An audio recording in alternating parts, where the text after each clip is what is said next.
Assalamualaikum warahmatullahi wabarakatuh. Salam Rahayu.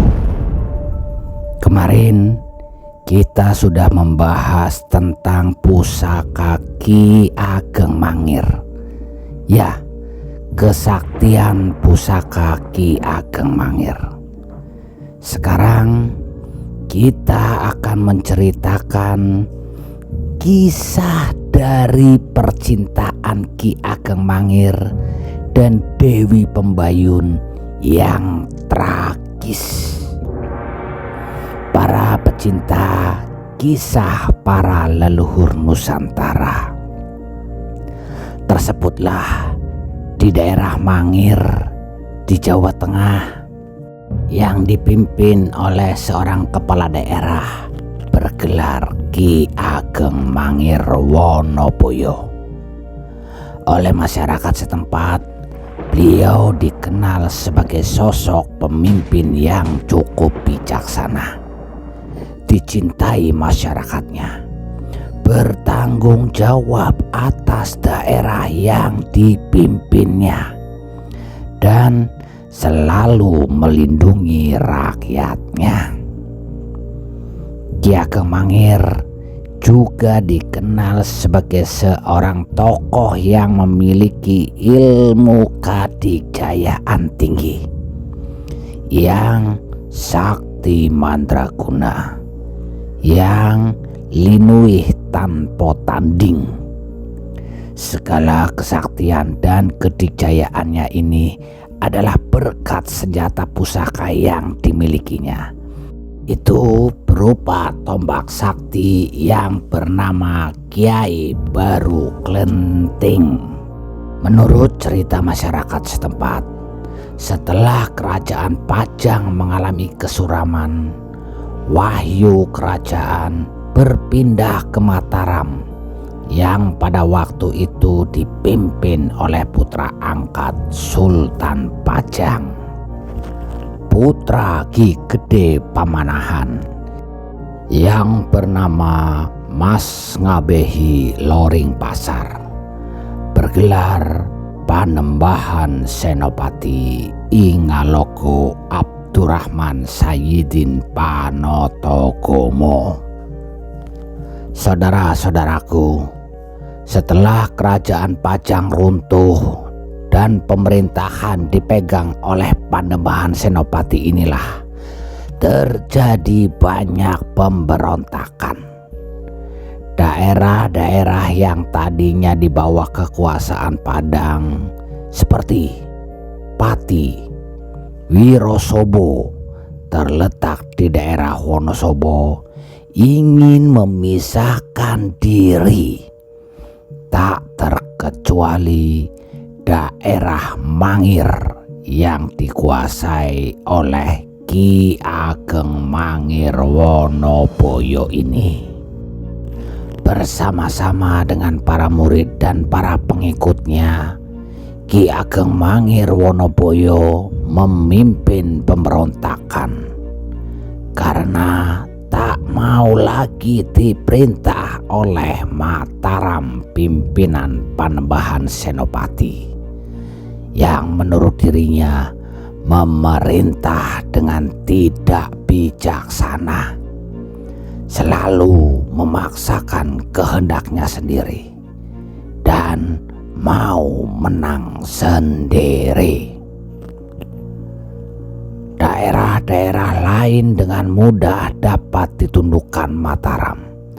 Hanya daerah Mangirlah yang tidak bisa ditundukkan oleh Mataram. Berulang kali Mataram membujuk, baik dengan cara damai maupun dengan cara kasar. Akan tetapi Ki Ageng Mangir tetap pada pendiriannya. Malah dengan wajah gagah perkasanya, dia menantang Mataram dan tetap tidak mau tunduk di bawah kekuasaan Mataram. Menghadapi persoalan ini, Panembahan Senopati perang, dan ia segera mengumpulkan segenap bawahannya dan juga para punggawa kerajaan untuk bermusyawarah.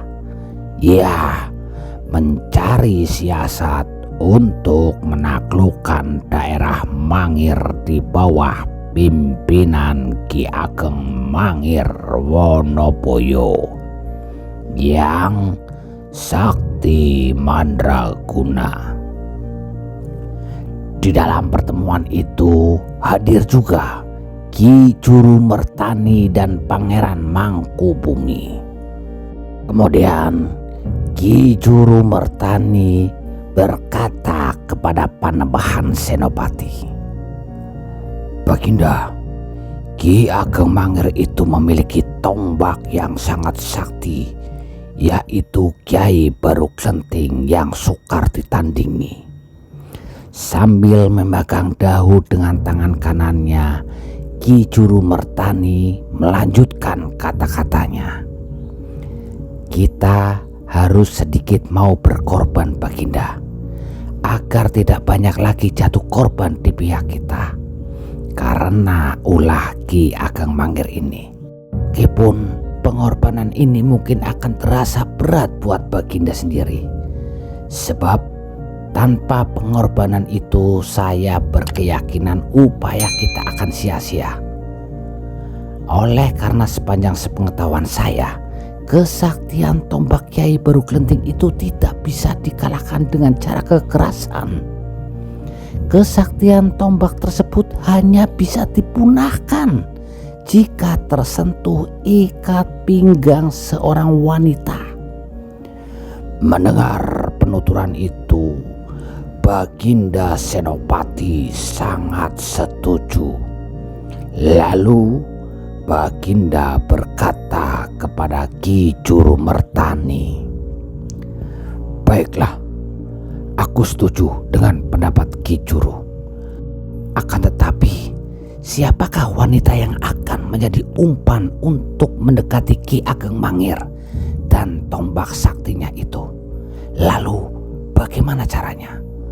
"Tentu saja orang yang terdekat dan sudah kenal akrab dengan Ki Ageng Mangir, yaitu putri Baginda sendiri, Ananda Dewi Pembayun, Baginda."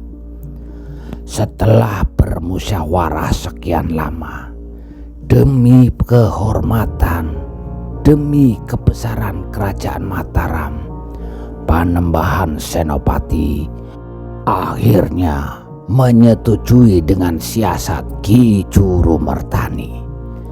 Dan segera Ki Juru Mertani pun memaparkan rencana selanjutnya.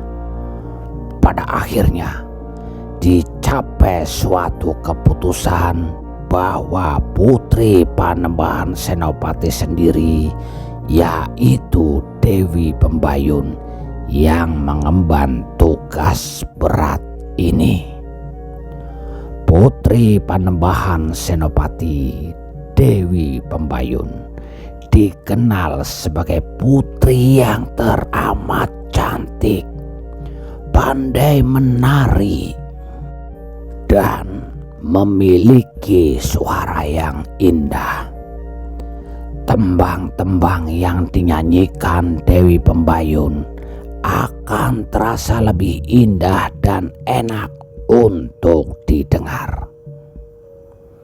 Dalam tugasnya ini, Dewi Pembayun menyamar berperan menjadi teledek atau penari keliling. Dalam penyamarannya itu, Dewi Pembayun dikawal oleh seorang pengawal kerajaan yang dipimpin oleh kepala pengawal, Pangeran Mangkubumi, yang menyamar sebagai rombongan teledek. Dalam penyamarannya itu, rombongan itu harus berkeliling sampai ke daerah Mangir, yang merupakan daerah kekuasaan Ki Ageng Mangir Wonoboyo. Saudara-saudaraku, akankah tugas ini terlaksana? Saudara-saudaraku, bagaimana kelanjutan cerita ini? Ikutin kelanjutannya di bagian yang kedua. Terima kasih. Wassalamualaikum warahmatullahi wabarakatuh.